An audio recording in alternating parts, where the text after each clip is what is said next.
আমরা পিস টিভিতে 11 জন গেছিলাম বাংলাদেশ থেকে। তো কিছু কিছু আলোচক দুবাই গেছিলাম প্রোগ্রামের জন্য। ওই প্রথম ঘণ্টাতেই ওখান থেকে সরে গেছে, তার নাম টিভি টক, মানে ক্যামেরার দিকে মুখ করে দেখে বক্তব্য দিতে হবে।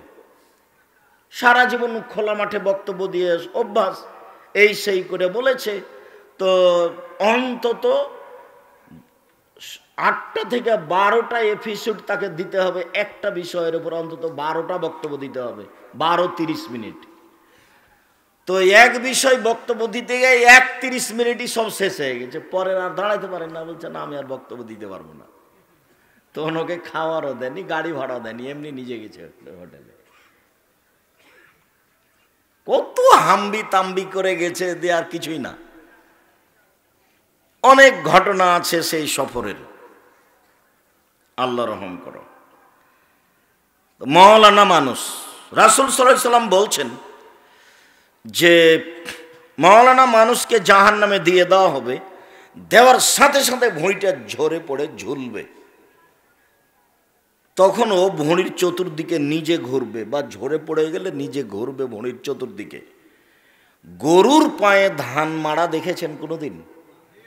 গরু যেমন ধানের উপরে ঘুরে, তো মওলানা সাহেব তার ভুঁড়ির চতুর্দিকে ঘুরবে।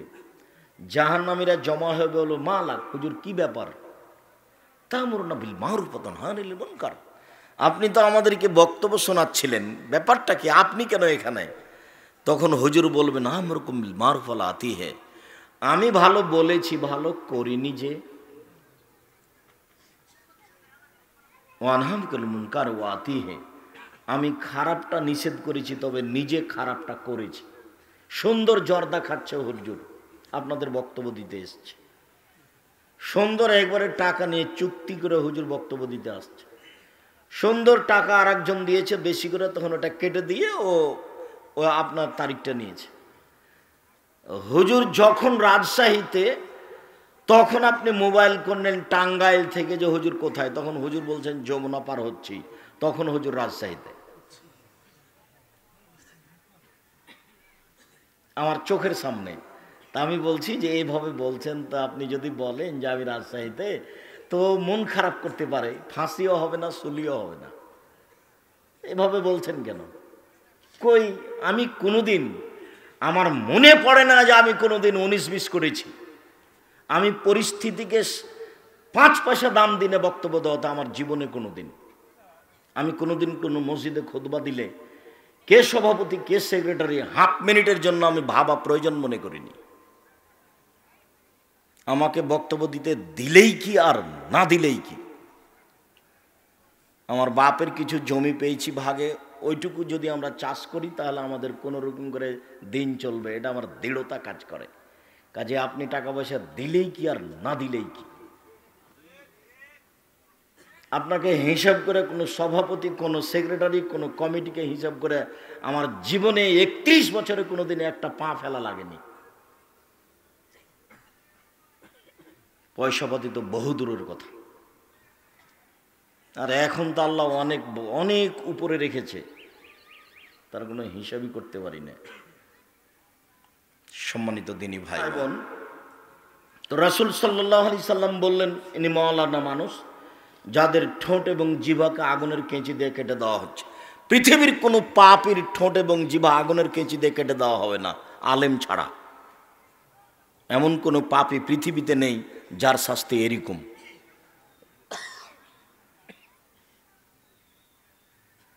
আপনাকে আরো দেখাই, রাসূল সাল্লাল্লাহু আলাইহি সাল্লাম বলছেন, আমাকে যখন জান্নাত দেখানোর জন্য স্বপ্নে নিয়ে যাওয়া হলো, আমি স্বপ্নে যাচ্ছি উপরে, তো দেখলাম অনেক দৃশ্য।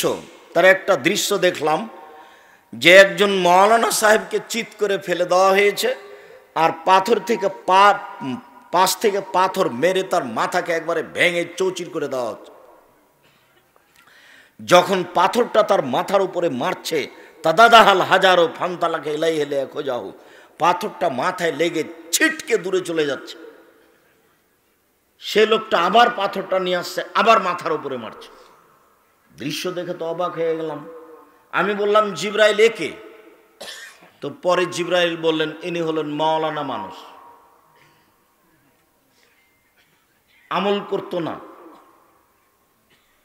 আমল না করা হুজুর আপনি কত নিবেন? কামেল পাস আর টাইটেল পাস আর দাওরা পাস, দাড়ি সুন্দর করে সাইজ করা আছে, ছোট করা আছে, বক্তব্য দিচ্ছে মিথ্যে, নিজেও জানেন এগুলো কি, কোনোদিন দেখেও নি। 1 ঘন্টা বক্তব্য দিলে অন্তত 7 দিন মুখস্থ করতে হবে কোরআন আর হাদিস, অন্তত 7 দিন, তারপরে 1 ঘন্টা বক্তব্য দিতে পারবে। তবে আমি জাতিকে অবগত করার জন্য 2টা বই মুখের সাথে সাথে লিখেও গেছি। মুখেও পরিস্থিতির তীব্র নিন্দা করেছি।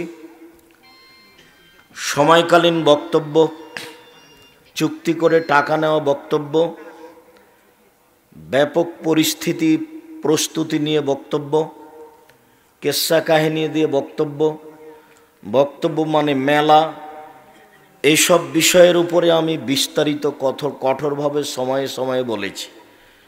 এসব পরিস্থিতির জবাব আমি কোরআন হাদিস দিয়ে দিতে পারবো না। সাথে সাথে আমি কলমেও লিখেছি, বইয়ের নাম বক্তা শ্রোতার পরিচয়। বইয়ের নাম কি? বক্তা শ্রোতার পরিচয়। কে বক্তা কে শ্রোতা, এটা কেমন হওয়া দরকার তা আমি হালকা করে লিখার চেষ্টা করেছি।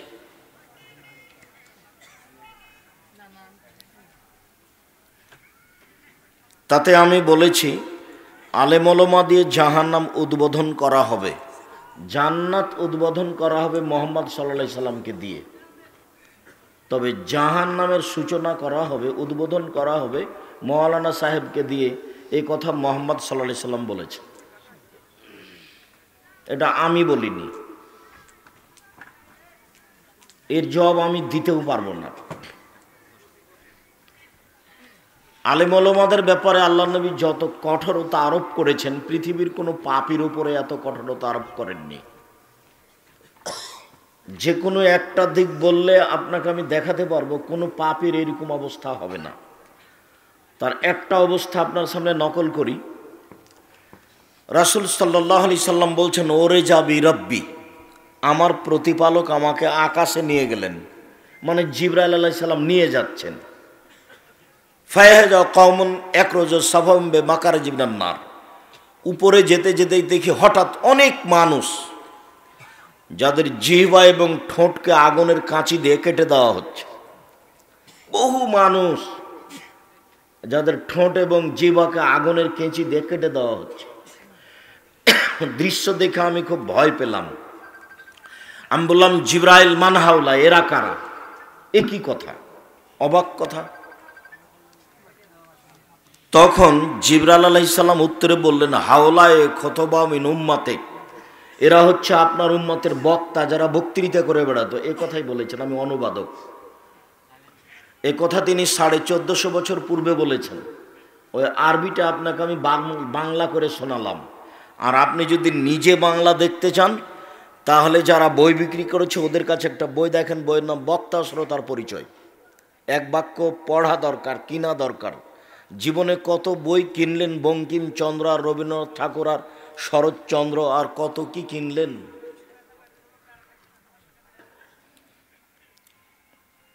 আলেমদের অবস্থা আপনার সামনে নকল করছিলাম।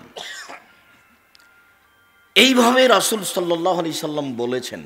জানি না এসব পরিস্থিতির কি হবে, এ তো মেলার মতো।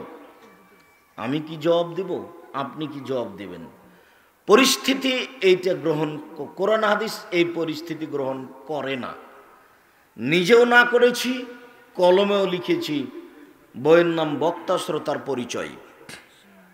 নিজেই পড়ি, আমাকেই পড়তে বলিয়েন না, আপনিও নিজে কিছু পড়িয়েন, ভালো হবে।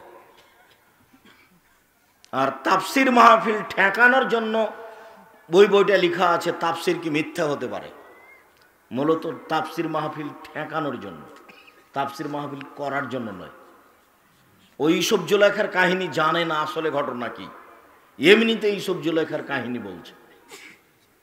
ও দাউদ আলাইহিস সালামের ঘটনা জানে না সত্য না মিথ্যা, এমনিতেই বলছে। ও আইয়ুব আলাইহিস সালামের শরীরে পোকা হয়েছে কি না তার জানা নাই, ওই এমনিতেই কাহিনী বলছে। আইয়ুব আলাইহিস সালামের স্ত্রী কোথাও মাথার চুল কেটে দিয়ে ধরা পড়েছিল কি না এই ইতিহাস তার জানা নাই, সে এমনিতেই বলছে। সাদ্দাদের জান্নাত আসলে ছিল কি না এটা তার জানা নাই, সে এমনিতেই বলছে।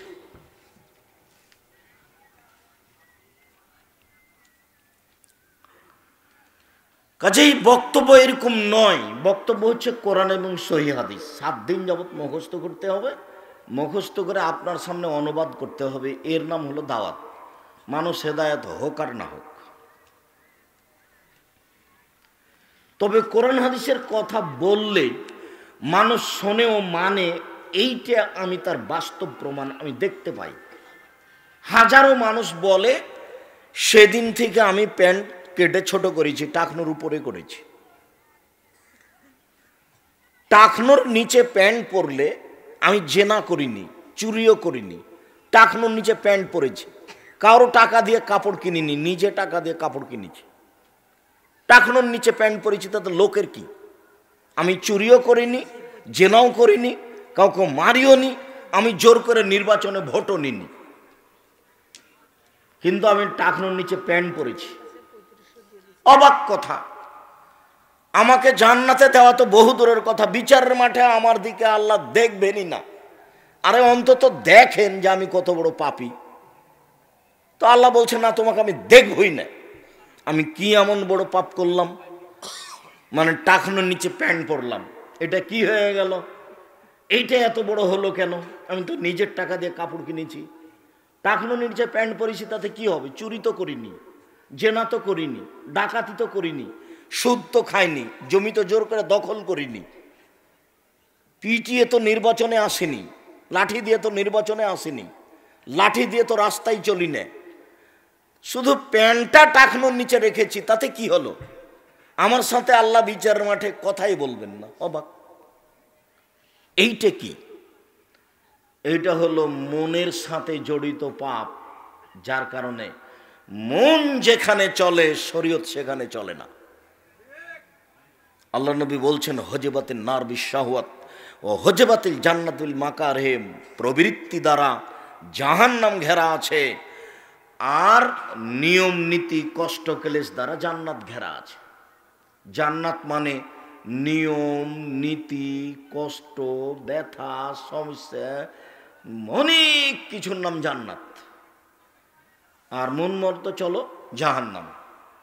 টাকনো নিচে প্যান্ট পরে যে মন মতো চলে সে, দাড়ি চাঁচে যে মন মতো চলে সে, দোকানে বসে আড্ডা পিটে যে মন মতো চলে সে, বদনাম করে যে মন মতো চলে সে, নগ্ন পোশাক পরে যে মন মতো চলে সে, মাথার চুল দেখিয়ে যেসব মহিলারা চলে যারা মন মতো চলে তারা, ছোট ব্লাউজ পরে যারা মন মতো চলে তারা, রাস্তাঘাটে পুরুষের পোশাক পরে চলে যারা মন মতো চলে তারা, হাট বাজার নিজেই করে স্বামী বেটা বাদ দিয়ে, এরা মন মতো চলে। মন মতো চলে যারা জাহান্নামে যাবে তারা। এ কথা আমি বলিনি, এ কথা মুহাম্মদ সাল্লাল্লাহু আলাইহি ওয়াসাল্লাম বলছেন। হজিবাতিন নার বিশাহওয়াত, মনের ইচ্ছা দ্বারা জাহান্নাম ঘেরা আছে। জাহান্নাম রেডি করে আল্লাহ বলছেন, জিবরাইল জি যাও তো একটু জাহান্নাম দেখে আসো তো কেমন হয়েছে। তো জাহান্নাম দেখে এসে জিবরাইল বলছেন, ওয়া ইজ্জাতিক ওয়া ইরথি ওয়া মাকানিক ওয়া জালালিক, তোমার মর্যাদার কসম করে বলছি, তোমার সম্মানের কসম করে বলছি, তোমার ইজ্জতের কসম করে বলছি। হায় হায় হায় হায় হায় করেছে কি ইয়াকুলু বাজাল বাজাল। জাহান্নামের একদিককে আর একদিক ধরে খাচ্ছে, আগুন ঝাপটা মেরে এইদিকে যাচ্ছে, এই দিকের আগুন ঝাপটা মেরে এইদিকে যাচ্ছে। করেছো কি? এখানে কি মানুষ প্রবেশ করবে? এটা কথা হলো? মানুষকে শাস্তি দেওয়ার জন্য এরকম ব্যবস্থা করতে হবে? এখানে কেউ যাবে? কেউ তো যাবে না। জিবরাইল যাও আবার দেখে আসো। জিবরাইল এবার জাহান্নাম দেখে এসে বলছেন, তোমার মর্যাদার কসম, তোমার ইজ্জতের কসম, তোমার সম্মানের কসম, আমি জিবরাইল বলছি, জাহান্নামে যাবে না এমন কি কেউ আছে? এটা কি হলো? কথা তো সম্পূর্ণ উল্টে গেল। তো আগের বারে দেখেছিল শুধু জাহান্নামের অবস্থা, মানুষের অবস্থা দেখেনি। এইবার দেখে আসলো যে জাহান্নামকে শুধু প্রবৃত্তি দ্বারা, মনের ইচ্ছা দ্বারা ঘেরা আছে। তখন জিবরাইল বুঝলেন মানুষ কি মনের বিরোধিতা করতে পারবে? মানুষ কি আজ থেকে দাড়ি ছেড়ে দিতে পারবে? মানুষ কি আজ থেকে প্যান্ট টাকানো উপরে পড়তে পারবে? মানুষ কি আজ থেকে বিড়ি সিগারেট ছেড়ে দিতে পারবে? মানুষ কি আজ থেকে জর্দা ছেড়ে দিতে পারবে? মানুষ কি জোর করে জমি দখল করেছিল আজ সকালে গিয়ে বলে দিবে জমি ছেড়ে দিলাম? মানুষ কি প্রবৃত্তির বিরোধিতা করতে পারবে? মানুষ কি সকালেই বোনেরাকে জমির ভাগ দিয়ে দিতে পারবে? 20 বছর থেকে বোনের জমি জোর করে খাচ্ছে, আজকে সকালে কি মানুষ বোনদেরকে জমি দিয়ে দিতে পারবে? যেগুলো মনে চাচ্ছে সেগুলো করেছে, মনের বিরোধিতা কি মানুষ করতে পারবে? আমি জিবরাইল বলছি মানুষ মনের বিরোধিতা করতে পারবে না, অতএব সবাই জাহান্নামে যাবে। সম্মানের কসম করে বলছে জিবরাইল, ইজ্জতের কসম করে বলছে জিবরাইল, এটা জিবরাইলের বাস্তব অভিজ্ঞতা, দেখে এসে বলছে। তবে এ কথাই ঠিক, মানুষই মনের বিরোধিতা করতে পারে, পশু প্রাণী পারে না। মানুষই পারে, পশু প্রাণী পারে না। পশু প্রাণী বুঝে না। যখন আল্লাহ তাআলা বলেছেন বুঝেও বুঝে না, ওরা অন্তর আছে বুঝে না, দেখেও দেখে না, ওরা চক্ষু আছে দেখে না, শোনেও শোনে না, ওরা কান আছে শোনে না, উলাইকা কালানাম, তারা পশু প্রাণীর মতো, তারা গরু ছাগলের মতো, তারা কুকুর শ্রীগালের মতো, বালু আজাল বরং তার চেয়ে খারাপ। আল্লাহ কোনো সময় মানুষকে গরু ছাগল কুকুর শ্রীগাল বলেননি, বলেছেন কুকুর শ্রীগালের মতো। এই কথাটার বাস্তব আমি নিজে দেখিয়েছি। আমার আব্বা যখন জমি চাষ করে গরু ছেড়ে দিতেন, তখন গরু নিয়ে আমরা মাঠে থাকতাম। গরু যখন ধানের ক্ষেতের দিকে যেত তখন বলতাম থেমে গেছে, গরুটা থেমে গেছে। একটু পরে আবার যাচ্ছে, কেন বলেন তো? বুঝেও বুঝেনি তাই তো গরু। ও তো বুঝলো যে আমাকে থামালো, তারপরে যাচ্ছে কেন? তার মানে ওই বুঝছে, বুঝে না। কিন্তু মানুষ যখন বুঝবে যে বিড়ি তামাক জর্দা গুল খাওয়া হবে না, তখনও বুঝবে যে এটা হারাম, তখনও বুঝেছে। বুঝেও বুঝে না যখন, সে তখন গরু ছাগলের মতো। বুঝেও বুঝে না যে সে গরু ছাগলের মতো, তার মানে গরু বুঝলো না। আমি বললাম যখন আমার কত দিনের এটা দেখা আছে, ও তো আর আমি জানতাম না যে কোরআন হাদিস আল্লাহ এভাবে বলেছেন। কত দিনের আমার দৃশ্য মনে আছে, যখন বলেছে তখন থেমে গেছে, একটু পরে গরুটা আবার যাচ্ছে। তার মানে বুঝেও বুঝেনিও তাই তো গরু। যখন মানুষ বুঝলো এটা হারাম, এরপরেও যদি করে, তখন তার চাল চলন হয়ে গেছে গরু ছাগলের মতো।